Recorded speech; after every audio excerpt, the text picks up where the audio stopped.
더 나은 세상을 향한 한 걸음, 성폭력 예방교육 진행을 맡은 아나운서 이정섭입니다. 다소 예민하고 어렵지만 우리 사회가 꼭 나눠야 하는 이야기가 아닐까 싶은데요. 함께 이야기 나눠주실 분들 이 자리에 모셨습니다. 한국성폭력상담소의 이미경 선생님, 그리고 한국여성정책연구원의 김효정 선생님 함께 하시겠습니다. 어서 오십시오. 안녕하세요. 오늘 성폭력 예방교육 함께 진행하게 된 이미경입니다. 네, 더 나은 세상을 향한 한 걸음 저도 함께 내딛겠습니다. 김효정입니다. 네, 반갑습니다. 우리나라에서는 1980년대 후반부터 그동안 보이지 않고 들리지 않았던 성폭력 피해자의 목소리가 각계각층에서 드러나면서 성폭력이 몇몇 운 나쁜 개인의 문제가 아니라 우리 모두가 직면하고 있는 정치적, 문화적, 사회적, 구조적 문제라는 것이 점차 인식이 되고 있습니다. 1994년 제정된 성폭력 범죄의 처벌 및 피해자 보호 등에 관한 법률을 비롯한 관련 법 제도 마련과 성폭력 예방교육의 의무화 등 괄목할 만한 성과를 이뤘고요. 예방교육뿐만 아니라 국가기관, 공공기관, 각급 학교, 민간기업 등에서는 의무적으로 직장 내 성폭력 성희롱 관련 규정과 성고충 상담 창구 및 성고충 심의위원회 등의 사건 대응 시스템이 마련돼 있는데요. 이렇게 많은 대응 시스템이 마련돼 있음에도 불구하고 여전히 문제가 있는 거죠. 네, 지금도 하루도 거르지 않고 성폭력 사건이 발생하고 있습니다. 언론에 보도되는 사건의 양상도 30년 전과 크게 달라지지 않은 것 같아요. 예. 오히려 더욱 지능화되고 흉포화되고 있죠. 성폭력 관련 법과 제도는 빠르게 변화하고 있지만 성폭력을 바라보는 일반인의 인식과 행동은 아주 느리게 바뀌고 있는 것 같습니다. 물론 우리나라 문제만은 아닙니다. 성폭력을 근절하기 위해서 UN 및 세계 각국에서는 정말 많은 노력을 하고 있는데요. 일찍이 1979년에 마련된 여성차별철폐협약과 여성폭력철폐선언, 그리고 1995년 북경선언 및 행동강령 등에서는 젠더폭력 문제를 포괄적인 대응이 요구되는 사회 구조적인 문제로 보고 국가의 책무성을 촉구해 왔습니다. 2024년에도 UN 여성에서는 여성과 소녀에 대한 폭력이 세계에서 가장 만연한 인권 침해 중 하나이며 심각한 장단기적, 신체적, 경제적, 심리적 결과를 초래하고 평등한 사회 참여를 방해한다고 보고 있습니다. 네, 세상이 성장하고 발전하고 있지만 여전히 성폭력 문제는 해결되지 않고 있는 거네요. 네, 맞습니다. 아직도 전 세계적으로 성폭력과 같은 젠더 기반 폭력 문제는 지속적으로 발생하고 있고 이러한 폭력 피해자는 대다수가 여성입니다. 아나운서님은 혹시 그 이유를 어떻게 알고 계시는지요? 글쎄요. 요즘 여성들이 사회생활도 일단 과거보다 많이 하고 또 교육 수준도 성별 차이가 크지 않은 것 같은데 사실 그 이유를 잘 모르겠거든요.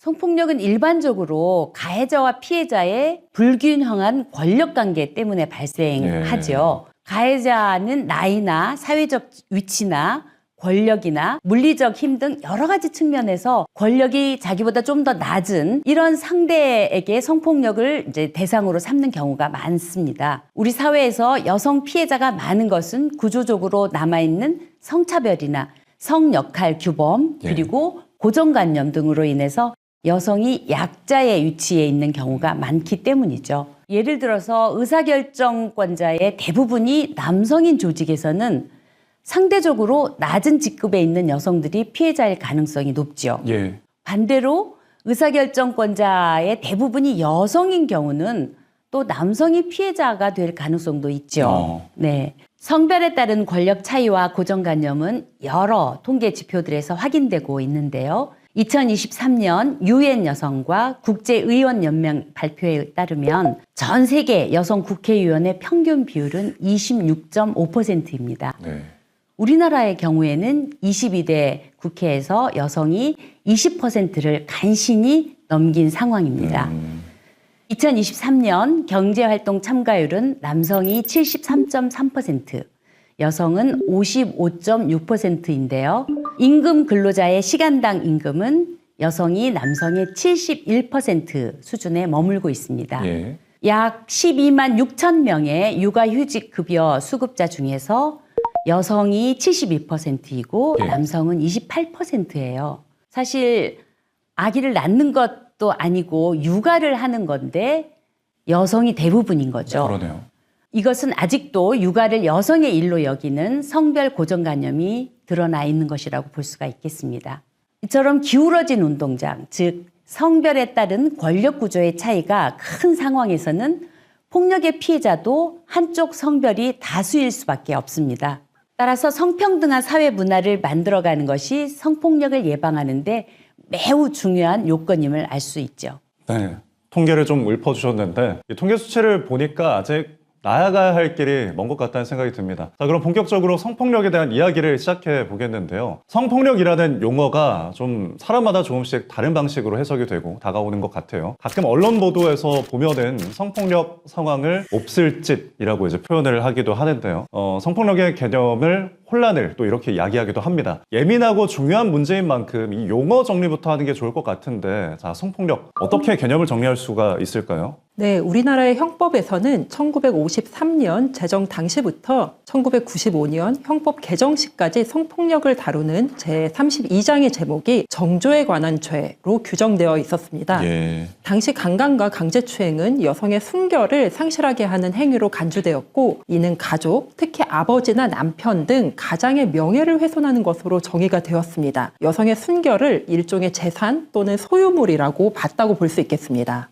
네, 정조라고 하면 조선시대나 사용하는 단어인 줄 알았는데요. 근대까지, 현대까지도 이용이 된 굉장히 올드한 느낌이 나네요. 네, 그렇습니다. 당시 성폭력에 대한 법적 개념은 여성의 인권을 보장하기보다 이를 억압하고 가족이나 남성 중심의 사회적인 질서를 유지하는 수단으로 작용했습니다. 예. 그래서 여성 인권운동 단체에서는 성폭력을 성적 자기결정권의 침해로 규정할 것을 주장을 해왔는데요. 아직까지도 우리나라 형법에서는 강간과 추행의 죄로 되어 있는 상황입니다. 네. 그럼 이 자리에서 성폭력이 무엇이다? 정의를 한번 해주시죠.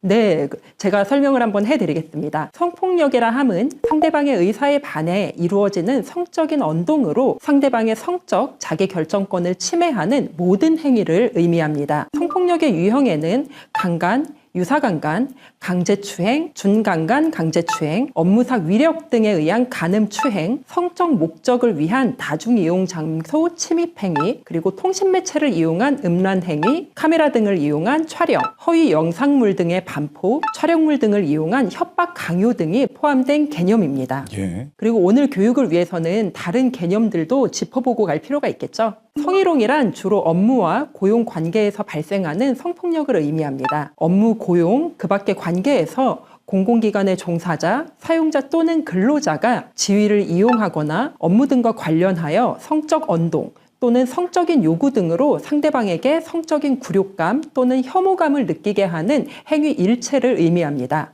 사이버 성폭력은 디지털 성폭력이라고 불리기도 하는데요. 예. 디지털 기기 및 정보통신 기술을 매개로 온라인 그리고 오프라인 상에서 발생하는 젠더 기반 폭력을 폭넓게 지칭하는 용어입니다. 불법 촬영, 비동의 유포, 유포 협박, 불법 합성, 딥페이크, 사이버 스토킹 등을 포괄하는 개념입니다. 딥페이크 근래 많이 들어보셨을 텐데요. 네. 인공지능 기술을 활용해 기존 인물의 얼굴이나 특정 부위를 합성한 영상 편집물을 의미합니다. 이 딥페이크가 관련해서 뉴스도 많이 접하시고 많이 들어보셨을 텐데 이게 요즘 사회에서 굉장히 심각한 문제거든요. 다방면에서 좀 이런 심각한 기술 발전에 따른 부작용이 생기는 것 같네요. 맞습니다. 최근 정말 중요한 이슈로 다루어지고 있습니다. 이 문제는 앞으로 또 다루어질 것 같으니까 그때 자세한 이야기를 나누도록 하겠습니다. 네, 선생님의 설명으로 좀 모호했던 개념들이 조금 정리가 되는 것 같습니다. 우리나라가 성폭력에 대해서 법이나 제도 그리고 문화나 인식적인 측면에서도 많은 변화를 이뤄왔습니다. 물론 아직도 미비한 부분들이 있고 개선의 노력을 해나가야 하겠습니다만 그래도 과거에 비하면 좀 많이 나아지고 있는 거 아닌가요? 네, 1989년에 한국형사정책연구원에서 서울 지역에 사는 2270명의 여성을 대상으로 조사한 결과가 있어요. 예. 당시 성폭력 신고율을 보면 강간은 1.8%, 강간 미수는 1.9%에 불과했습니다. 80년대면 그래도 좀 지금에 비해서는 성차별이 있는 시대인데 왜 이렇게 적었을까요? 적죠. 네. 제가 보기에도 굉장히 적은데요. 그럼 왜 그랬을까요? 글쎄요. 지금 우리 사회가 후퇴를 하고 있는 건가요? 아니요. 신고를 안 하기 때문이죠. 왜 신고를 안 했을까요? 우리 사회는 1990년대에도 성폭력 피해자를 오히려 의심하고 비난하며 낙인 찍는 문화가 팽배했습니다.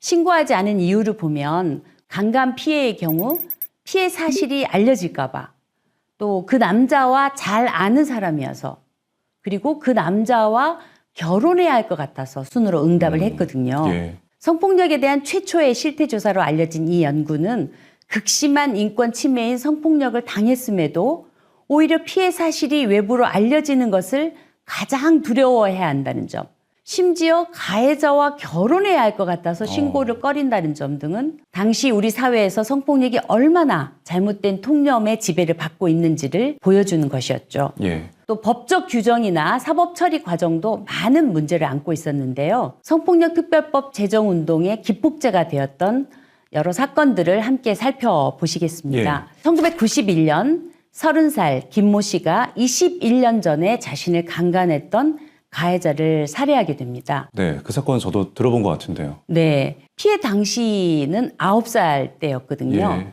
그 당시에는 성폭력의 의미조차 몰랐었죠. 그래서 김 씨가 고소를 결심했을 때는 이미 공소시효마저 훌쩍 넘긴 상황이었어요. 그래서 당시 성폭력의 경우 친고죄였는데요. 예. 6개월 이내에 고소해야 했던 친고죄의 한계를 극단적으로 드러낸 사건이라고 볼 수 있겠습니다. 그리고 이듬해인 1992년에는 충격적인 사건이 발생했는데요. 13년 동안 의붓 아버지로부터 성폭력 피해를 입은 피해자가 남자친구와 함께 가해자를 살해한 사건이 발생했습니다. 네. 그런데 직계 존속은 고소할 수 없도록 규정한 형사소송법 제224조에 의해서 피해자는 그동안 어떠한 법적 도움도 받을 수 없는 상황이었던 거죠. 당시 우리의 법 체계가 얼마나 허술하고 부당한지를 보여주는 사건들이었습니다. 네, 여러 가지 사건들을 읊어주셨는데 법제도가 피해자를 보호하고 구제해주지 못하니까 이런 비극이 벌어진 것 같습니다. 이분들은 피해자임에도 불구하고 자력 구제를 위해서 살인을 했다는 이유로 또 처벌을 받아야 했을 거 아니에요? 이런 어린 나이에 그래도 피해자인데 좀 답답하고 좀 암담하고 화도 좀 납니다. 네. 네, 맞습니다. 이렇게 성폭력 피해를 입고도 적절한 지원을 받지 못해서 결국은 가해자를 살해한다는 이런 극단적인 선택을 했던 사건들이 연이어서 발생을 하자 예. 이제 국민들의 사회적인 충격 그리고 어떤 공분들이 일어났죠. 그래서 성폭력 특별법 제정 운동에 이 두 사건이 기폭제가 되었던 겁니다. 네. 그래서 마침 1992년에는요. 총선과 대선이 함께 있었던 해였어요. 그래서 각 당마다 성폭력 특별법을 이제 국회에 제출을 하고 우리가 이 법을 제정하겠다라고 이제 유권자들한테 호소를 하기도 했었죠. 예. 그래서 1994년에 드디어 성폭력 특별법이 제정이 되었고 이거는 이제 가해자 처벌을 강화하고 또 피해자 지원 체계를 구축하는 그래서 전국의 피해자 지원 성폭력 상담소들에 대한 재정적인 지원도 이제 가능하게 됐습니다. 네. 성폭력 특별법은 사회 변화와 시민사회 요구에 대응하고자 그동안 수많은 개정을 거쳐왔는데요. 1997년에 1차 개정 때에는 수사와 재판 과정에서 피해자가 신뢰관계인을 동석할 수 있는 제도가 신설되었습니다. 그리고 13세 미만 대상 성폭력의 가중처벌, 또 비친고죄화 등이 마련되었어요.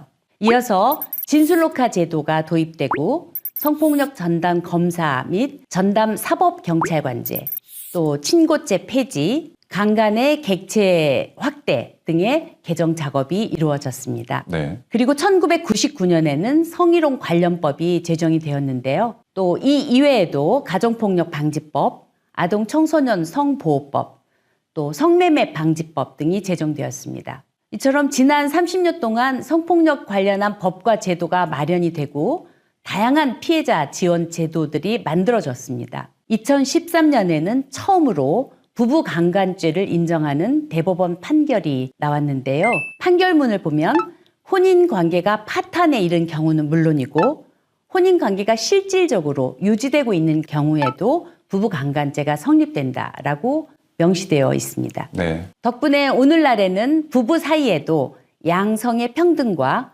성적 자기 결정권이 존중되어야 한다는 인식이 국민의 보편적인 법 의식으로 자리 잡을 수 있게 되었죠. 네, 90년대 초반부터 20, 30년에 이르러서 굉장히 법들이 끊임없이 발전을 해왔네요. 네, 성폭력 범죄를 개인의 문제로 환원시키고 2차 피해를 양산했던 친고죄도 드디어 2013년에 폐지되었습니다. 예.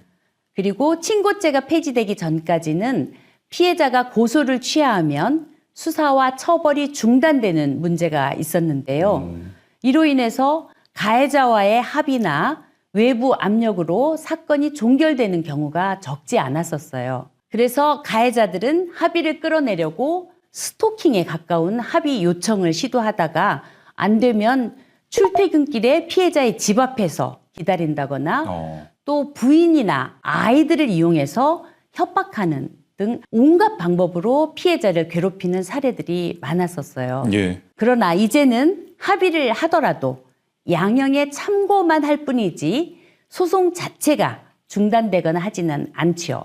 그리고 나아가서 합의 여부와 상관없이 처벌을 하는 판례들도 나오고 있습니다. 네, 당연히 그래야 한다는 생각이 드는데 너무 비극적인 사건들이 있었지만 이후에 법안이 만들어지고 또 개정이 되고 새로운 제도들이 만들어졌다는 사실에는 그래도 좀 위안이 되는 것 같습니다. 네, 이러한 변화는 하루아침에 이루어진 것은 아니었습니다. 시민사회의 노력과 이에 응답한 정부의 노력으로 하나하나 이루어낸 것이라고 할 수 있죠. 이제 우리 사회는 성폭력 피해자들에 대한 낙인을 넘어서 피해자의 권리 존중과 일상 회복을 지원해야 한다는 인식들로 변화하고 있는 것 같습니다. 네. 이렇게 법 제도나 지원 제도들이 생겨나고 또 사람들의 인식이 변화하고 있어서 마음이 좀 놓이기는 합니다. 그렇지만 이 통계 자료를 보면요, 여전히 피해자들이 많이 있을 텐데 피해자를 보호하거나 피해 상황으로부터 구제하기 위한 구체적인 방안은 없을지 궁금합니다.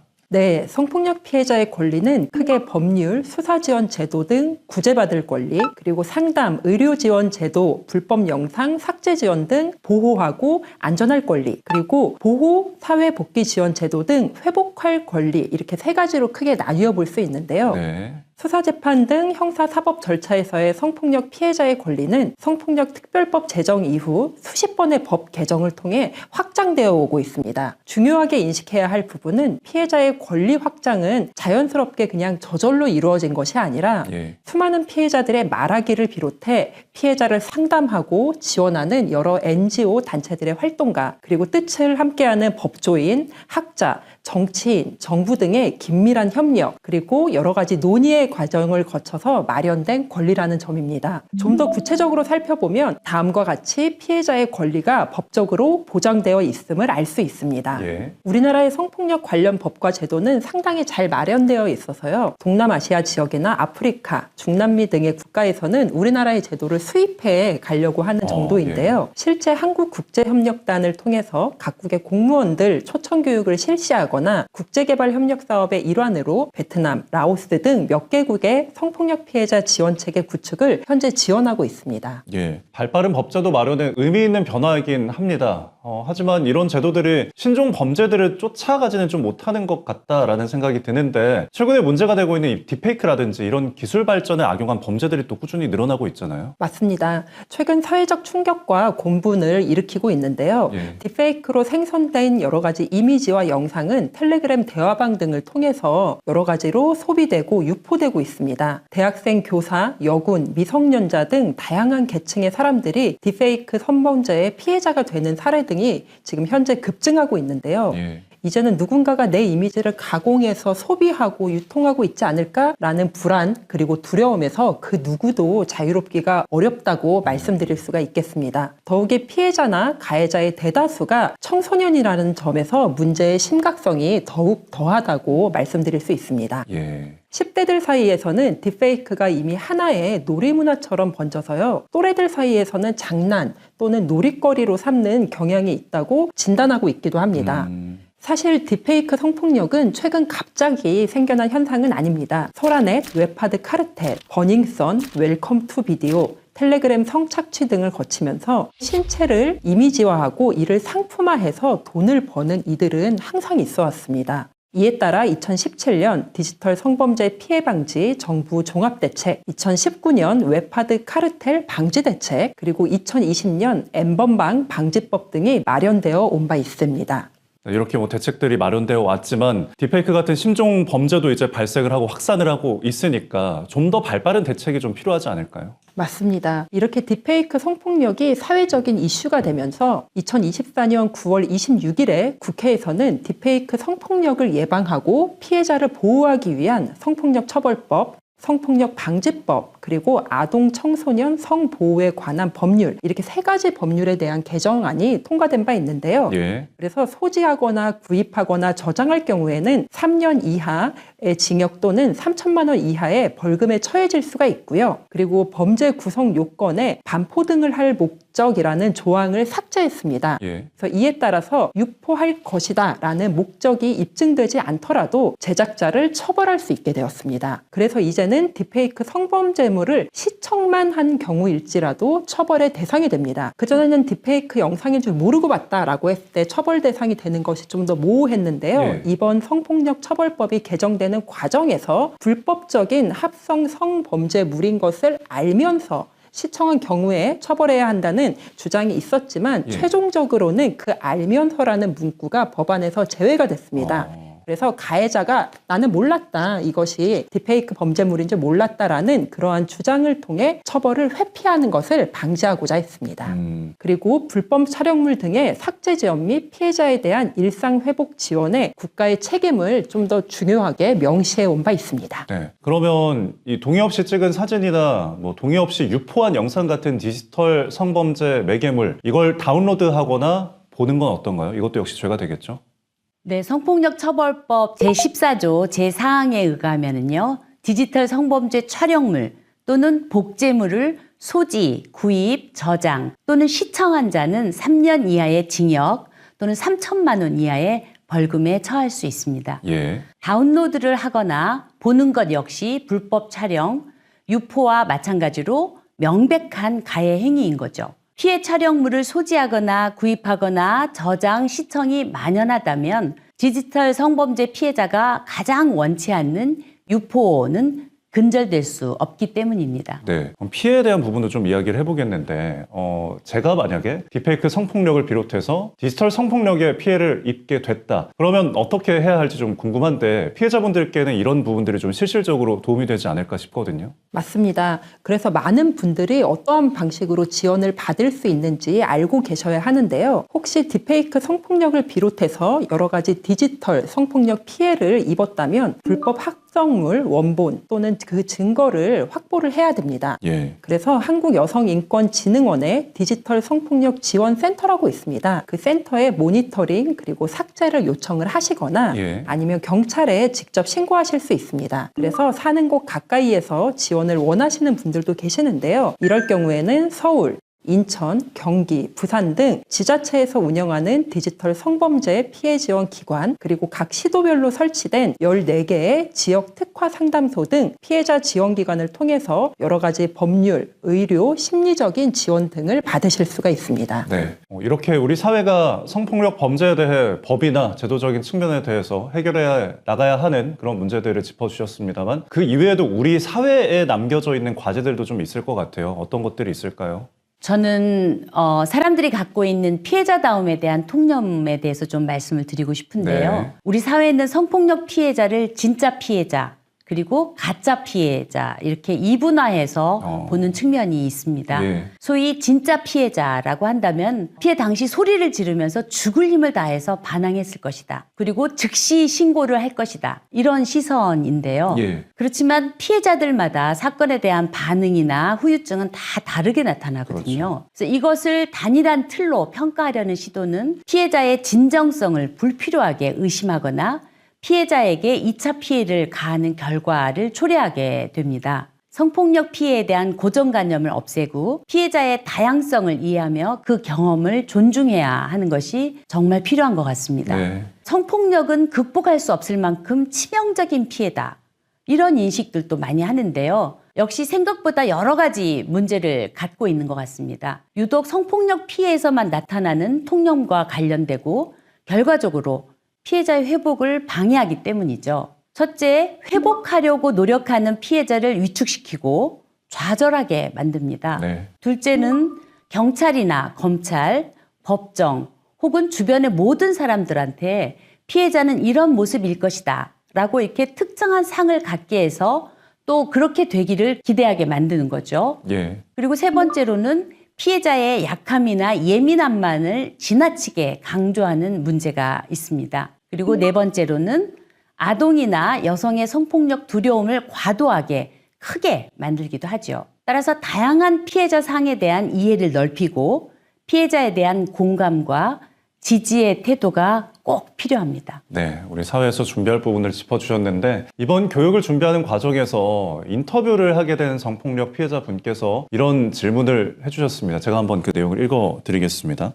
직장 내 성폭력으로 형사 고소를 했어요. 수사받고 재판받는 과정이 너무 힘들어서 바람도 쐴 겸 여행이라도 떠나고 싶은데 혹시 이런 걸 보고 동료들이 피해자 맞아? 라고 의심을 할까봐 여행도 못 가겠어요. 이럴 땐 어떻게 해야 할까요? 라는 내용인데요. 네, 성폭력 피해 후 고소를 하신 것은 가해자의 처벌뿐만 아니라 본인의 치유를 위해서 피해자 당사자께서 매우 중요한 결단을 내렸다고 볼 수가 있겠습니다. 예. 무엇보다 피해자 역시 일상을 살아갈 권리가 있습니다. 고소를 하고 나서 너무 힘들면 당연히 여행도 갈 수 있는 그렇죠. 것이죠. 혹시라도 이를 비난하거나 의심하는 사람이 있다면 그 사람이 잘못된 생각을 하는 것입니다. 피해자분께서는 자신의 몸과 마음을 잘 돌보시고 일상을 회복해 나가시길 응원하고 있습니다. 예.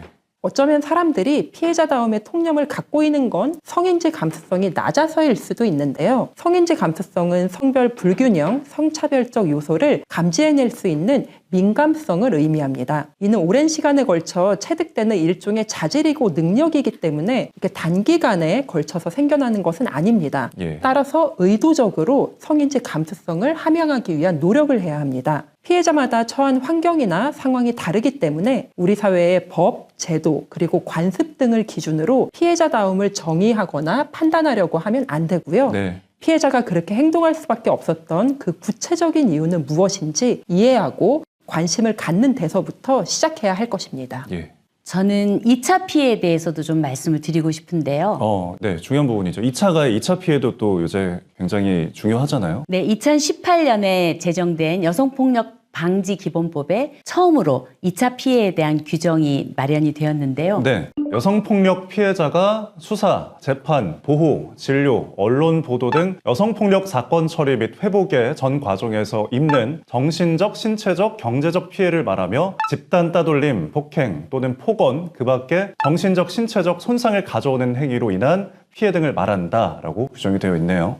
네, 2차 피해는 성폭력을 바라보는 사회 문화적인 분위기 및 담론과 깊게 연관되어 있음을 고려할 필요가 있는데요. 우리 사회는 아동 성폭력범, 텔레그램 N번방 사건 같은 성착취 불법 영상 촬영 및 유포범, 강도 강간범 등에 대해서는 모두가 공분하면서 가해자를 엄벌에 처해야 한다라고 목소리를 높입니다. 예. 반면에 데이트하는 사이나 직장 동료 등 평소에 잘 아는 사람에 의한 성폭력에 대해서는 정말 입장이 확연하게 갈라지거든요. 의심과 비난의 시선을 던지는 사람들이 상당히 많은 거죠. 뭔가 당할만 했겠지. 혹은 함께 즐기고도 거짓말하는 거 아니야? 무슨 의도가 있는 것 같은데? 이런 등의 말들을 하면서 수군거립니다. 특히 가해자의 가족이나 선후배, 지인들의 경우에는 가해자를 옹호하며 피해자 흠집내기에 앞장서죠. 많은 피해자들이 직접적인 성폭력 피해 못지않게 주변인이나 또 수사, 재판, 진료, 보도 과정에서 받은 2차 피해로 인한 고통을 호소하십니다. 공공기관의 선고충 심의위원회 등에 참여해보면요, 2차 피해에 대한 상담과 신고가 늘어나고 있음을 이제 체감이 됩니다. 정말 심각한 문제인데요. 그러면 이런 문제의식을 담은 영상을 하나 보실까요? 네.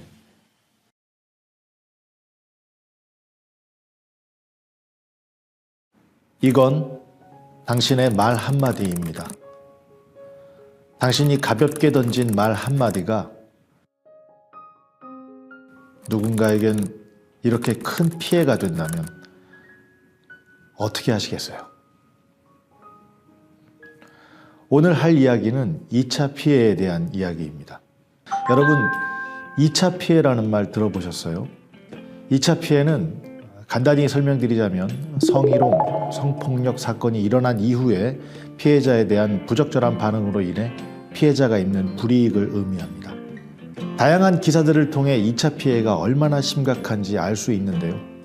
헤드라인을 통해 피해자를 탓하거나 피해 사실을 사적 문제로 축소한다거나 피해자를 둘러싼 소문을 내는 등 2차 피해가 여러 방식으로 발생하고 있다는 점을 알 수 있죠. 2차 피해는 조직이 피해자에게 가하는 일종의 압력입니다. 설마 그랬겠어?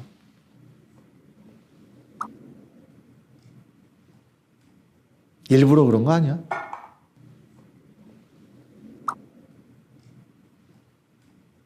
이런 말들은 우리 조직에는 그런 일이 없을 거라는 믿음 혹은 그렇게 여기고 싶은 마음이 반영된 것이 아닐까요? 이런 인식이 담긴 말과 행동이 아무렇지 않게 이루어지고 분위기가 형성되면 피해자에게 가해지는 압력은 더 심해지고 그럴수록 피해를 구제하는 것은 물론 일상을 회복하는 것도 어려워집니다. 또한 피해자가 문제를 제기했는데 보호받지 못하는 조직이라면 또 다른 피해가 발생했을 때 그 사실을 밝히는 것조차 어려울 거예요. 우리가 2차 피해에 대해 배워야 하는 이유는 여기에 있습니다. 피해자가 사건을 처리하는 도중에 조직에서 사라지거나 사건을 처리한 후에도 복귀하기를 어려워할 때 한 사람의 노동권만 침해된 걸까요? 남은 조직원들 역시 절차가 제대로 이루어지리라는 믿음이 깨질 겁니다. 내 조직이 안전한 곳이 아니라는 생각, 적대적인 노동 환경을 만든다는 점에서 조직 차원의 접근이 필요하겠죠. 우리가 스스로 할 수 있는 일도 있습니다. 분위기를 만드는 것이죠. 함부로 피해자를 비난하거나 사건을 가십거리로 치부하지 않고 조직이 해결해야 될 과제로 여기는 것입니다.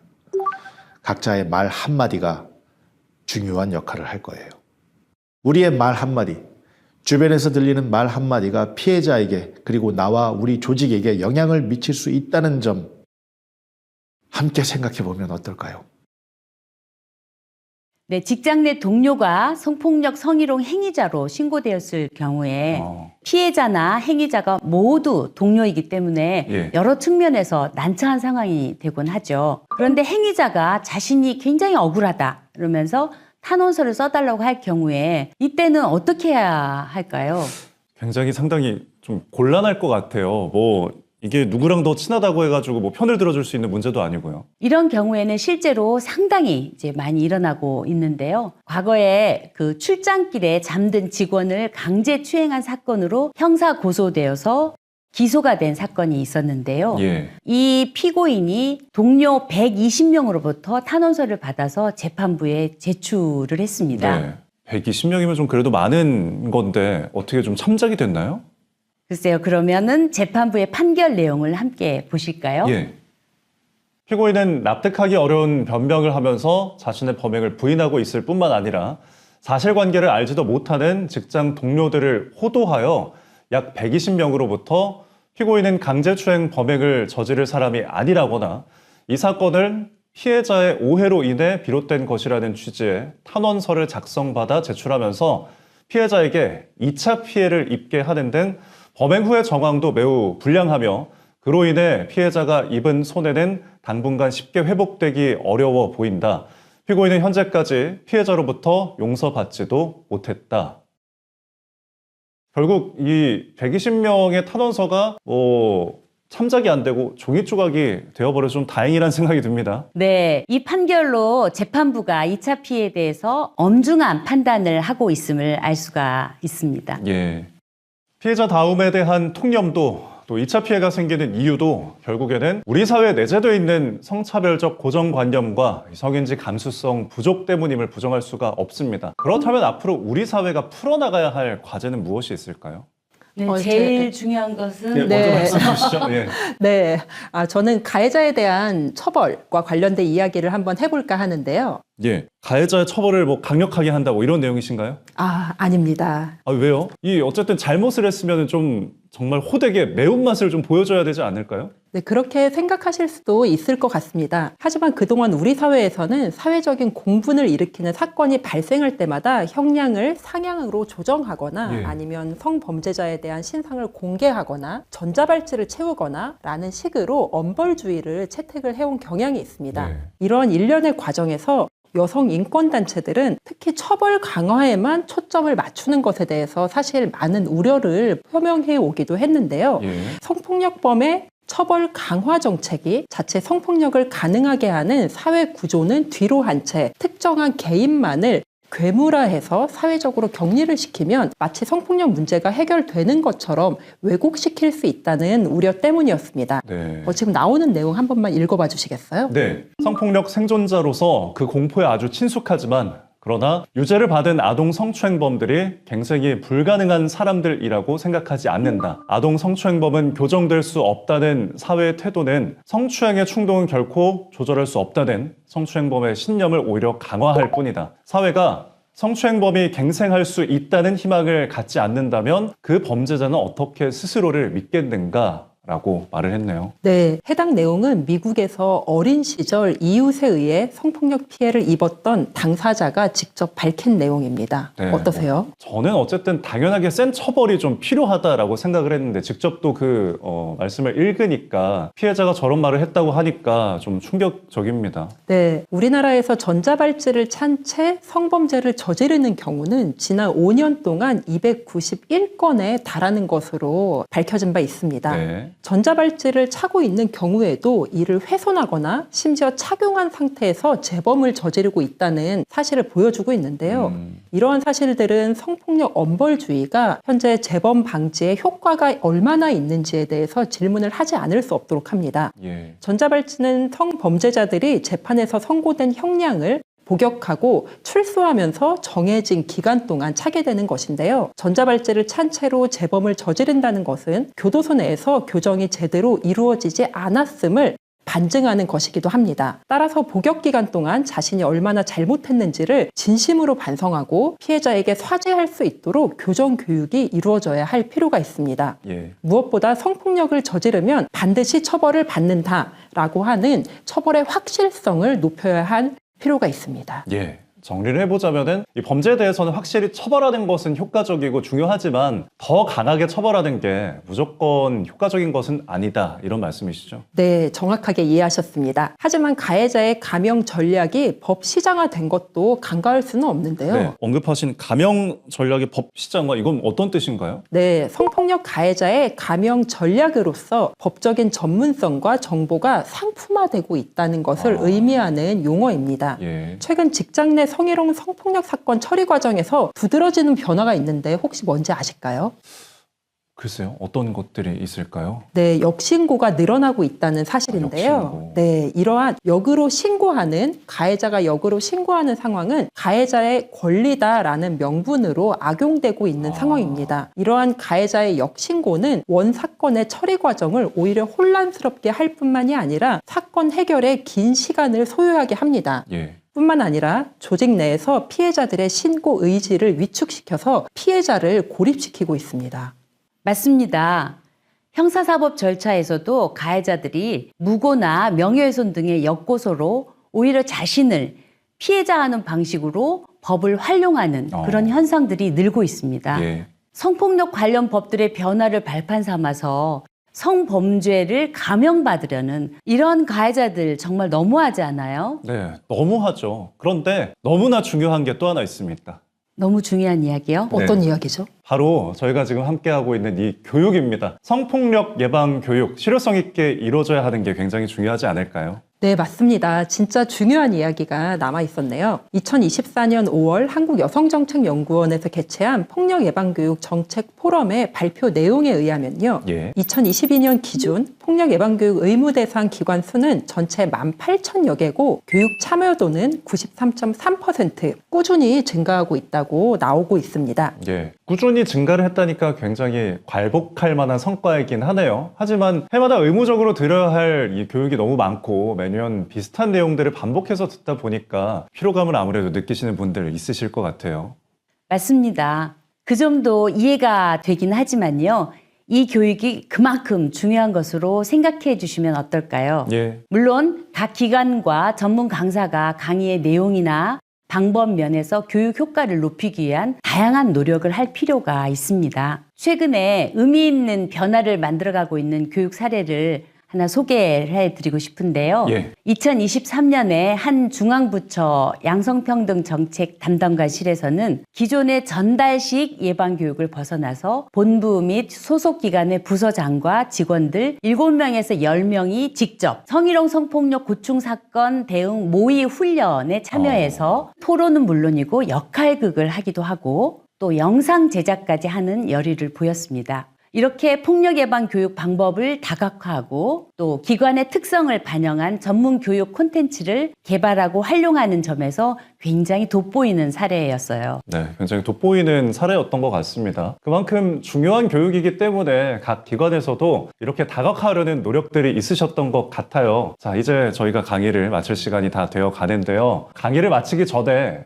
폭력 예방 감수성 체크리스트를 통해서 내 주변에서 벌어지는 여러 가지 젠더 기반 폭력 상황을 각자가 어떻게 인식하고 있는지 알아봄으로써 폭력 예방 감수성을 스스로 진단해 보도록 하겠습니다. 자, 학습자 여러분께서는 각 문항에 그렇다, 아니다로 답해 주시기 바랍니다. 상대방을 칭찬하고자 몸매 좋다, 피부가 곱다고 그 사람에게 이야기하는 것은 성희롱이 아니다.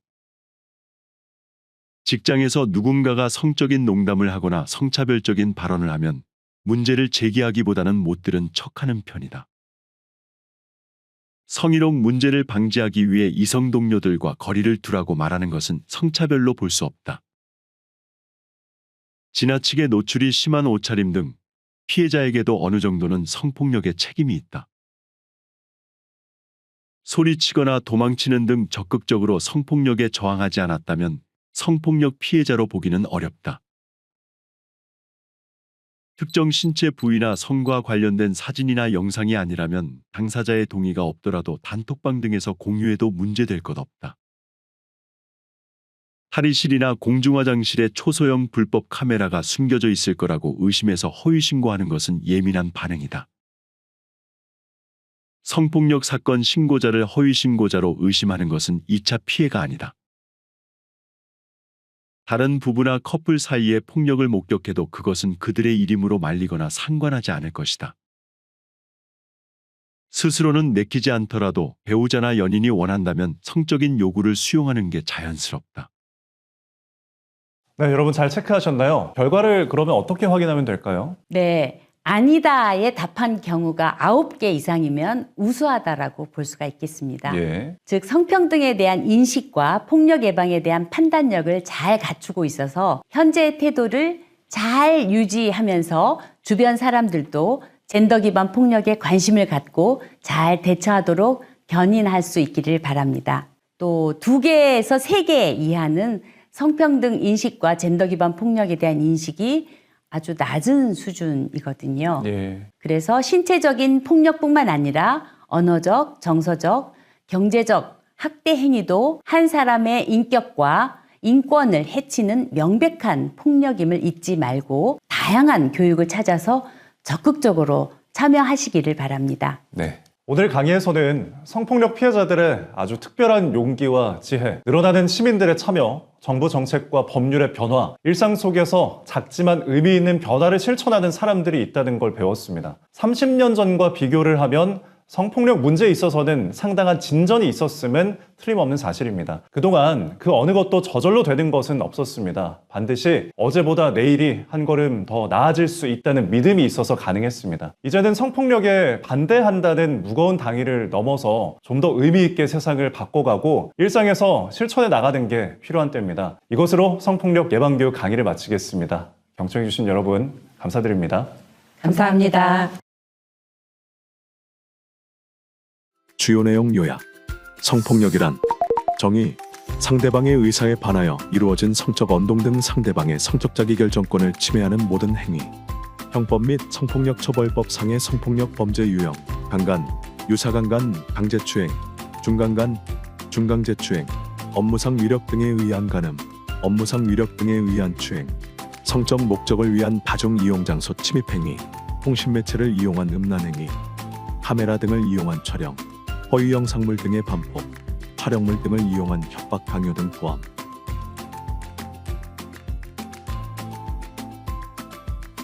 성폭력 범죄의 신종화, 딥페이크 성범죄. 사회 변화 및 기술 발전에 따라 성범죄 양상이 다양화되면서 신종 성범죄 발생. 딥페이크 성범죄는 AI 기술 발전을 악용하고 기존의 영상, 음성, 이미지를 조작하여 성적 굴욕감과 불쾌감을 주는 인권침해 행위. 딥페이크로 생성된 이미지와 영상은 SNS 대화방 등을 통해 소비, 유포되어 미성년자, 대학생, 교사, 군인, 일반인 등 다양한 계층의 피해 사례 급증. 24년 성폭력 처벌법 개정, 딥페이크 성범죄물을 시청만한 경우에도 처벌, 소지, 구입, 저장 시 3년 이하 징역 또는 3천만 원 이하 벌금 부여. 성폭력 문제 해결 및 피해자 보호 관련 제도 변화. 1994년 성폭력 가해자 살해 사건을 계기로 성폭력특별법 제정, 가해자 처벌 및 피해자 지원 강화. 1997년 수사, 재판 과정에서 피해자의 신뢰관계인 동석제도 신설, 13세 미만 대상 성폭력 가중처벌 및 비친고죄화 등 성폭력특별법 개정. 2003년에서 2006년 진술록화제도 도입, 성폭력 전담검사 및 전담 사법경찰관제 시행. 2013년 친고죄 폐지 및 강간의 객체 확대, 부녀에서 사람으로 부부강간죄 인정 등 성과. 성희롱, 가정폭력, 성매매 등 성폭력과 중첩되는 피해자 보호체계 강화. 직장 내 성희롱 예방 의무화, 가정폭력 방지법, 아동, 청소년 성보호에 관한 법률 제정 및 개정, M번방 방지법, 스토킹 처벌법 및 방지법 제정 등 시대 변화에 따른 신종 범죄 피해자 보호, 예방 노력 지속.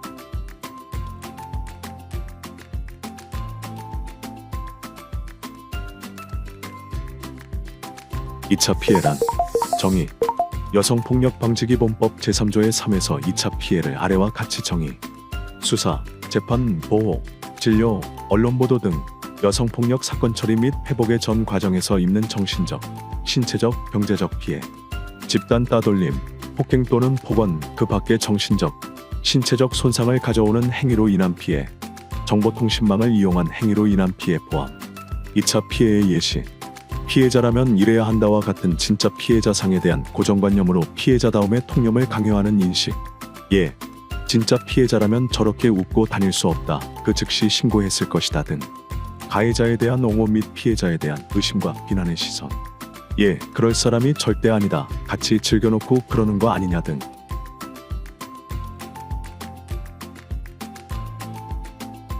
(2차) 피해 근절 방법. 스스로 가지고 있는 성폭력 피해에 대한 고정관념을 없애기 위해 노력. 피해자의 진정성 의심, 성폭력은 극복할 수 없는 치명적 피해라는 인식 등. 피해자의 반응과 후유증이 다양할 수 있다는 점 이해. 피해자의 경험을 존중하기. 성폭력 피해자의 권리. 법률, 수사 지원 제도 등으로 구제받을 권리. 상담, 의료 지원 제도, 불법 영상 삭제 지원 등 보호받을 권리 및 안전할 권리. 보호와 사회 복귀 지원 제도 등 회복할 권리.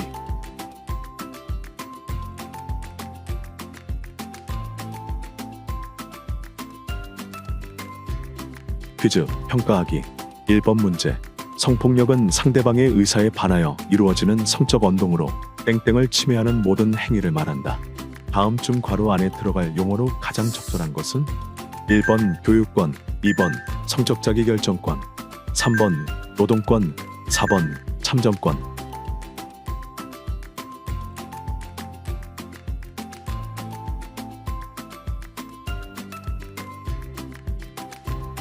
정답은 2번 성적 자기결정권.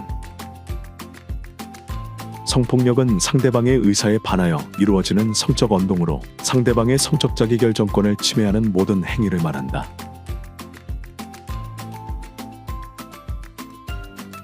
2번 문제. 여성폭력방지기본법에 따르면 수사, 재판, 언론보도 등 여성폭력 발생 이후 사건 처리 및 회복의 전 과정에서 입는 정신적, 신체적, 경제적 피해를 2차 피해라고 한다.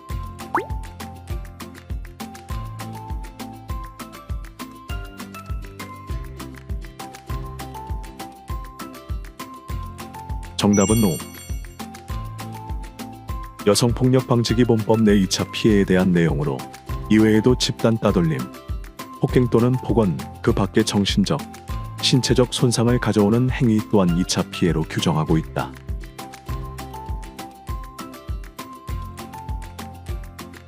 3번 문제. 딥페이크 성범죄물을 단순 시청하고 수지하기만 했을 때는 처벌받지 않는다.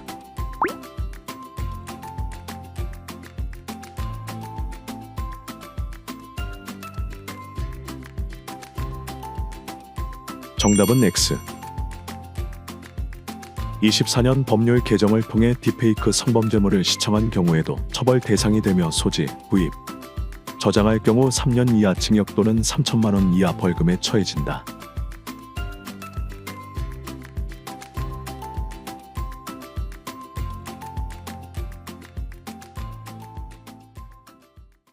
그런 사이트 들어가 보면은 한 몇 년, 한 10년 전 화질도 안 좋은 그런 촬영물들을 고전 명작 이러면서 올려요.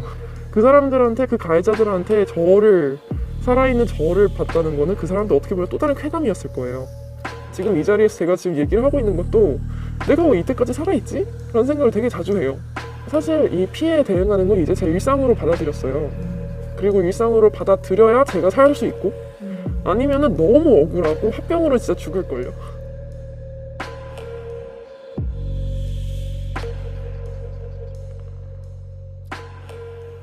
안녕하세요. 안녕하세요. 제가 어떻게 불러드리면 좋을까요? 수민으로 부탁드립니다. 아, 수민 님이요? 네. 네네. 어떻게 저를 아셨나요? 궁금했어요. 그 시리얼 봤어요. 네. 수민님 그 책도 읽었었고, 사실 오늘 촬영하는 바로 직전에도 제게 올라온 걸 봤거든요. 또 이제 경찰에 신고할 자료를 정리하고 왔던 차예요. 지금 사실 N년차 피해인데 저희가 정말 생각하지도 못한 지점에서 정신적 트라우마들이 막 올라오는 거예요. 어떻게요? 예를 들어서 그냥 친구가 그냥 법정 드라마를 보고 있었어요. 뭔가 그 법정 관련된 막 얘기들이 들으면서 몸이 이렇게 막 굳는 거예요. 제가 법정에 갔던 그 경험들, 앞으로 또 가야 할 경험들, 그래서 막 생각이 나는 거죠. 제 거를 제보해줬던 사람이 지인이에요. 인터넷에서 널 본 것 같다라고 해줘서 제가 되게 황당했죠. 내가 왜 여기 있고. 그냥 쉽게 접근할 수 있는 그런 사이트더라고요. 그래서 신고를 했는데, 처음에는 사실 오히려 용감했던 이유가 진짜 무조건 잡을 수 있을 줄 알았어요. 법대로 잘 처벌을 받고 상처 치유가 잘 되고 되겠지 생각했는데, 시간이 지나면서 점점 더 힘들었던 게 이렇게까지 급속도로 퍼질 줄은 몰랐어요. 이 친구가 이런 데에 들어간다고? 라고 생각했던 그런 사람들이 저한테 연락이 왔고, 저하고 굳이 연락 안 한 사람들은 이걸 보고도 야, 얘 그때 걔 기억나냐, 뭐 우리 같은 반이었던 여자애, 뭐 이런 식으로 서로 얘기를 하겠죠. 그리고 얘기를 한다는 걸 제가 들었어요. 말들을 들을 때 어땠어요? 뭐 그날 밤은 자살 생각을 했던 것 같아요. 자살이요? 네, 그날 밤은. 트라우마가 계속 어떻게 보면 현재 진행형으로 진행될까봐 좀 염려가 되는데 어떠신지? 그러니까 사실 인터넷에 퍼지는 거는 정말 안 끝나요. 피해로부터는 고통이 평생 가는 것도 당연한 거, 피해 자체가 계속 평생 가는 건데, 직접적인 너한테 어떤 피해가 갔는지 생각을 잘 안 하시는 거거든요. 신체적으로도 사실 이게 이어지는 거예요. 맨 처음에는 제가 제 몸을 못 봤어요. 씻거나 뭐 당연히 일상생활에서 그냥 보면은 생각이 나는 거예요. 피해가 그냥 몸이 더럽다는 느낌이 들거나 이렇게 막 불안해지는 거죠. 그러면서 빨리 피해물 또 있나 찾아봐야지 막 찾게 되고, 그냥 거리를 나가서도 저 사람이 나 그거 봤을까? 제가 다 알고 있는 다른 피해자분은, 그분은 이 DH 성폭력 피해 때문에 직장까지 다 그만두셨어요. 조그맣게 자기 가게를 하시고 일을 하시는데, 어떤 다른 남자가 손님을 와가지고 갑자기 사진을 딱 찍고 가더래요. 그래서 이제 잡아서 보니까 사실 너 인터넷에 봤는데 일상생활에서도 있길래 널 찍어서 갔다. 그 신상이 구체적으로 당신이 뭘 하고 있는지까지 알아요. 어떻게 하는 건지 모르겠는데 얼굴로 알아보는 사람들 얼마나 더 많이 있을까? 지하철을 탔는데 쫙 앉아 계신 거예요. 한 줄이 쫙 남자분들인 거예요. 딱 타자마자 몸이 확 굳는 거예요. 그 광경을 다 보니까. 어떻게 보면 사람들은 그냥 뭐 몇백 원이든 몇천 원이든 이렇게 해서 사는 그 피해물이지만, 그 피해물 속에 있는 살아있는 사람은 이 현실에서 어떤 피해를 계속 겪고 계신 거네요. 생명체를 보지 않고 그냥 마치 찍혀있는 어떤 그림? 사진처럼 보는 거예요. 그러다가 마치 이 여자가 진짜 살아있었네? 를 SNS나 어떻게 통해서 알게 되면은 뭐 경이로워하고 그러고 다시 그 커뮤니티에 가서 야, 얘 요즘 이렇게 살고 있다? 이렇게 남기는 거고 이거에 이렇게 뭐랄까 반복? 어떤 노력을 지금까지 해오셨는데도 끝이 없을 거란 생각이 들 만큼 경찰 신고는 당연하고 경찰 조사 성실하게 다 받고 혼자서 모니터링 다 하고 디지털 성폭력 피해자 대응센터에서도 모니터링 해주시고 삭제를 해주시는데 솔직히 말하자면 피해자 너무 많고요. 모니터링은 일고 적어요. 제가 일일이 다 찾아보죠. 그런 사이트에 다 가입을 하고 레벨을 또 올려야 돼요. 돈을 내야지 일정 VIP 게시판에 들어갈 수 있는. 그래서 비트코인으로 결제하고 셀프 모니터링 거의 한 일주일에 한 번은 합니다. 그리고 디지털 당의사한테도 당연히 연락을 해봤죠. 나한테 의뢰하면은 이 정도의 돈이 너가 매년 소비가 될 거다. 그럼 불법 사이트여가지고 자기도 어떻게 할 수가 없다. 그 운영자한테 지워달라고 요청을 보내는 거지. 정확하게 말하면은 막 지워준 돈을 냈다고 해서 다 지워줄 수 있는 게 아니다. 그리고 대부분의 그런 사이트는 정말 이상한 어디 우리가 되게 생소한 그런 국가에 IP를 두고 있어서 수사하기도 참 수사 공조 받기도 너무 어렵고 문제는 제가 지우면 또 올려요. 유저들이 이 사이트에는 얘 없네요 하면서 또 올리는 거예요. 그걸 지금 몇 년째 진짜 약간 좀비들 같아요. 사이트 그 카르텔이 정중하게 공고하게 서 있고 그 곁으로 이렇게 많은 발들이 달려있는 어떤 그런 구조예요. 그냥 단순히 그 사람들 올리는 이유는 자기 포인트 받으려고 그거를 뭐 비트코인을 현금화해서 자기 용돈 좀 벌려고 혼자 그렇게 싸우게 하는 거 저는 너무 마음이 아프고 그런데 지금까지 이렇게 힘든 일상이지만 끌어안고 살아오실 수 있었는지 되게 어릴 적 저한테 너무 미안해지더라고요. 내가 원했던 삶이 이런 게 아닌데 삶이 되게 내가 꿈꿔왔던 삶은 전혀 이런 게 아닌데 당연히 삶이 마음대로 안 되는데 이거는 너무나도 삶이 전복되어 버리는 느낌이잖아요. 제가 밤을 못 자겠어서 막 진짜 울면서 뛰쳐간 적이 있어요. 그러면은 그냥 이제 그냥 받아준다든지 계속해서 이야기를 들어주고 이미 내가 이 일이 일어난 게 나 때문이라고 생각을 어느 정도 하는 경향이 있어. 아직까지 저는 그걸 떨쳐내지 못했어요. 이미 저는 자책감과 죄책감을 가지고 있는데 그 사람들이 계속해서 너 잘못 아니다. 저를 아껴주고 제가 믿는 사람들 너 잘못 아니다. 계속해서 얘기를 해주니까 그게 되게 많이 도움이 된 것 같아요. 네 잘못 아니야 라는 말을 저도 대학생이 돼서 처음 들었었거든요. 네가 조심했어야지 라고 하면서 피해자를 비난하는 목소리가 유독 디지털 성범죄에선 되게 많이 저의 귀엔 많이 들렸거든요. 피해가 사실 제발 가족만은 좀 몰랐으면 좋겠다. 특히나 뭐 부모님이 계신 분들은 이런 문제를 부모님한테 말했을 때 부모님들이 정말 유연하게 맞아 너 책임이 아니야 라고 받아주실까? 저는 내가 내 딸을 잘못 키웠구나 라고 생각하실까봐 그게 제일로 두려웠어요. 네. 자기 딸을 자책할까봐 자기 탓하실까봐 내가 내 딸 잘못 키웠다 라고 생각하실까봐 그 생각은 제발 안 하셨으면 좋겠어요. 그게 사실 되게 두려워요. 저도 부모님한테 말씀드릴 생각하면 되게 교묘하게 이렇게 피해자들을 이렇게 끌어들이는 경우가 있어요. 뭐 청소년들한테는 뭐 이런 거 찍어주면은 뭐 돈을 줄게 이런 거라서 또 돈을 줄게 뭐 기프티콘을 줄게 이렇게 하면은 그런 거에 넘어가는 애들이 비정상이야 라고 간주를 하실 텐데 그게 아니라 그런 애들은 사실 이런 일반적인 사람들은 이런 카르텔이 있는지도 몰라요. 이 정도 공고하고 이 정도 잡기 힘들고 이 정도 더러울지도 모르거든요. 그럼 이 애들의 죄는 몰랐던 거. 그게 끝이에요.